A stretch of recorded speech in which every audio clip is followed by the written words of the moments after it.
I've written 3 novels about different aspects of the Holocaust. The Seventh Gate, which explores kind of a hidden crime against humanity, the sterilization and murder of disabled people, starting in 1933 in Nazi Germany.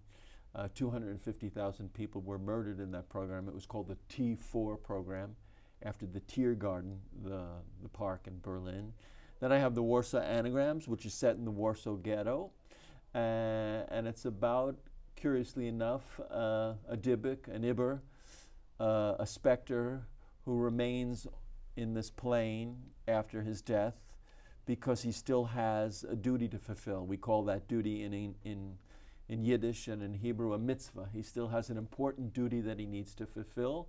So he tells the story of his last his last year in the ghetto, hoping that he'll understand why he's still here and why he hasn't passed on to the other side.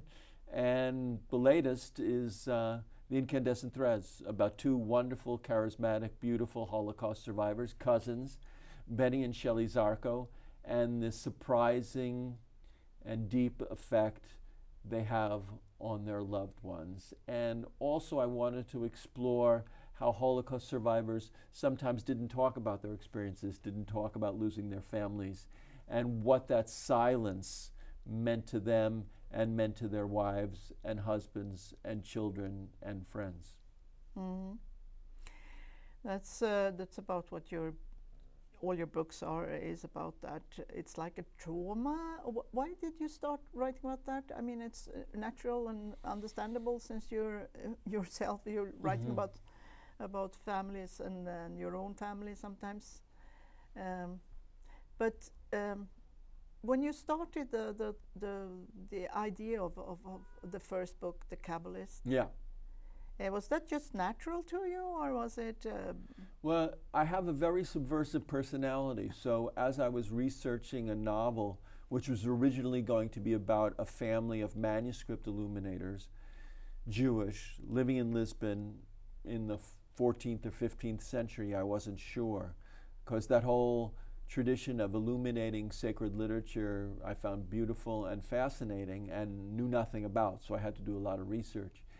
And as I was doing the research, I discovered a hidden crime against humanity, the Lisbon Massacre of 1506, in which 2,000 forcibly converted Jews forcibly converted to Christianity, were murdered and burnt in Lisbon's main square, the main square that's still there, the Rocio.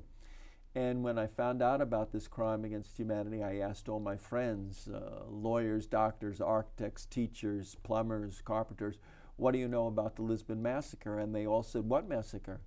There was no massacre. And so I discovered that it had been erased from Portuguese history, had been erased from Portuguese school books, that virtually no one knew about it.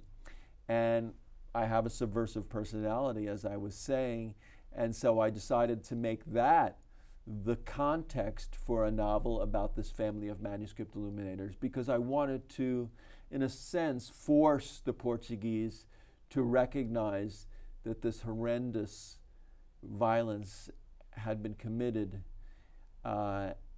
and was a part of their history that they didn't want to recognize, but they would have to recognize. And so I wrote the novel, which created something of a sensation in Portugal. Yeah.